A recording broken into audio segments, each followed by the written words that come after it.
आपकी जो physical as है वो तो 27 साल है जैसा आप बताते हैं, लेकिन जब हम आपसे बात करते हैं तो ऐसा लगता है कि आपकी जो मानसिक आयु है वो शायद कहीं ज्यादा है इससे, या आप मानसिक रूप से भी 27 साल के ही हैं? बचपना है हमारे अंदर कई बार बचपना हमारा फूट पड़ता है और हमें नहीं लगता कि हम मानसिक जैसे हैं वैसे तुलना आप कर सकते हैं। कभी आपने ये भी सोचा कि जो आपकी पर्सनैलिटी है, जिस तरह आप दिखते हैं, युवा उससे ज्यादा उसकी वजह से काफी आकर्षित होता है आपसे? नहीं, आप एक बहुत ट्रेडिशनल साधु संत की तरह नहीं दिखते। हाँ, दाढ़ी मूछ भर की कमी है, बाकी कोई कमी नहीं है। अभी 5-7 साल के बाद, 10 साल के बाद आप सोचते हैं आप भी लंबी दाढ़ी रखेंगे, लंबे लंबे बाल रखेंगे, ताकि आप नहीं, पारंपरिक रूप से एक साधु संत की तरह नजर आए, फिर भगवान कपड़े पहनने शुरू कर दें? नहीं, भगवान तो हम अभी भी पहन लेते हैं, लेकिन ऐसा कोई हमारा सपना नहीं है। बाल बड़े कर लें बात अलग है, दाढ़ी मूछ का हमारा ऐसा, क्योंकि हमें बाबा बनना ही नहीं है, हम तो बाबा कहलवाना बंद कर रहे हैं। तो आप अपनी पहचान किस तरह आगे बनाना चाहेंगे? सनातनी सिपाही की जो पहचान है यही बने रहने दीजिए, काहे को बदलाव करवाते हो आप कभी ये देखते हैं कि आपके पास आपके फॉलोअर्स कितने बढ़ रहे हैं? इंस्टाग्राम पे बागेश्वर धाम को लेकर 1 करोड़ से ज़्यादा हैशटैग चल रहे हैं, और कितने आपके वीडियो, कितने आपके क्लिप्स चलते रहते हैं? नहीं, ये तो क्रांति है, लोग आते जाते रहेंगे, नदी बह रही है, कितने घाट धुल रहे, ये घाट समझे, जो किनारे पर घाट मिलते हैं वो अगर धुल रहे हैं तो वो अपना परिचय अपने पास सेव रखें। हमारा कोई ऐसा निजी है, हम बायोडाटा नहीं रखते कि कितने घाट धुल चुके हैं। हमारा तो लक्ष्य ध्येय समुद्र में मिलना है, सनातन को एक करना है। आजकल आपने देखा होगा रील्स का ज़माना है, वीडियोस का ज़माना है। लोग केदारनाथ भी जाते हैं तो वीडियो बनाने जाते हैं, रील्स बनाने जाते हैं।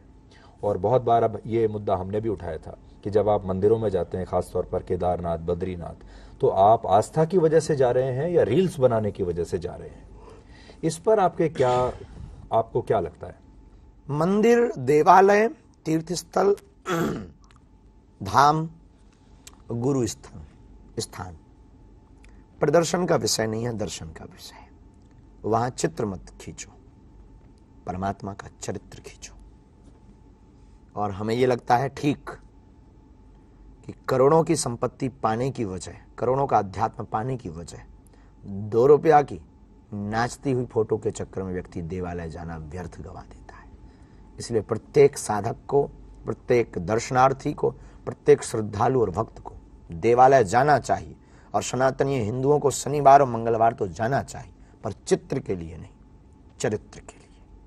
और ठीक ये उसी प्रकार बाधा है जैसे सूर्य के सामने काले घने बादल आ जाते हैं, वैसे ही आजकल दर्शनार्थियों के सामने मोबाइल आ जाता है ईश्वर के दर्शन के पहले। आप मोबाइल फोन रखते हैं?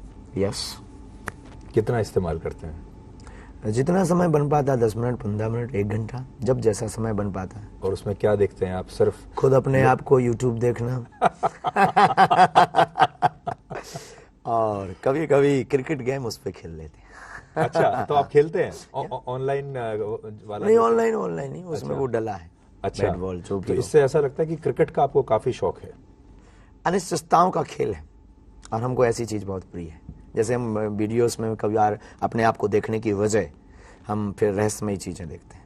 रहस्यमयी चीजें दुनिया, देश दुनिया में, जैसे एक जगह 7 कलरफुल अर्थ है, 7 रंग की भूमि है, ऐसी चीज़ें हमको देखने में बहुत इंटरेस्ट है। जैसे अपने यहाँ डायनासोर का काल था, वो क्या था, ऐसी सब चीज़ें।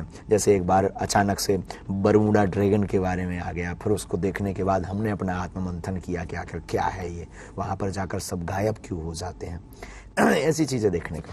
अब मान लीजिए कोई पर्ची निकाले, आप पर्ची निकालें किसी के लिए और ये जानना चाहें कि बरमूडा ट्रायंगल पर सब गायब क्यों हो जाते हैं, या कोई और जो रहस्य है, तो क्या आपको उसके बारे में भी ज्ञान? हमारी चेतना तो जहां तक पवन है, क्योंकि ये पवन पुत्र की चेतना है, तो जहां तक पवन है, पवन मतलब हवा, वहां तक हमारी चेतना वहां तक का परिचय दे सकती है और समाधान दे सकती है। लेकिन याचक होना चाहिए, जिज्ञासु होना चाहिए। आपसे इतने सारे लोग आते हैं, पर्ची निकलवा के सवाल पूछते हैं, कितने लोग ऐसे होते हैं जो सिर्फ अपने और अपने जीवन के बारे में पूछते हैं? 98%। और कितने ऐसे लोग होते हैं जो समाज, देश या कोई और बहुत बड़ा रहस्य हो जिससे कि लोगों का फायदा हो? 1% ओनली 2% ऐसे लोग। 98 स्वाहित, परिवार का हित, व्यापार का हित, कारोबार का हित, बाकी 2%। ये 2% क्या पूछते हैं?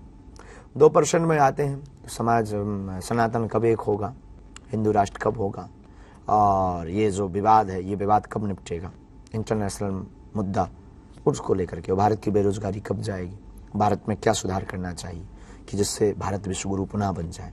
ये सिर्फ 2% लोग आते हैं। ये किसी ने पूछा कि यूक्रेन युद्ध कब रुकेगा? नहीं, आज तक नहीं। पर कोई पूछे तो आप ये भी बता पाएंगे कि कब रुकेगा? गुरु कृपा से ऑफ कोर्स।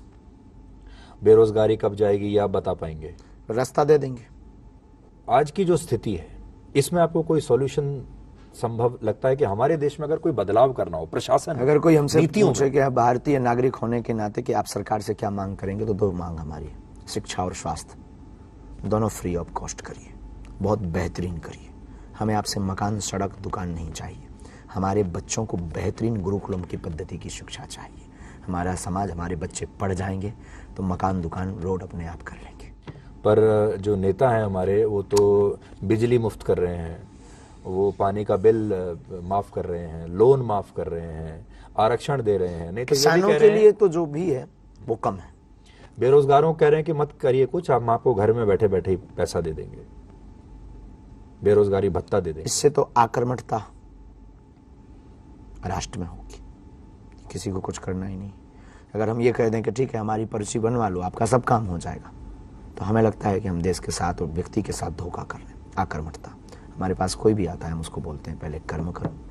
हमारे पास जो बालाजी की कृपा है, तो कर्म कृपा जब दोनों जुड़ेंगे तो आपका बहुत जल्दी काम सिद्ध हो जाएगा।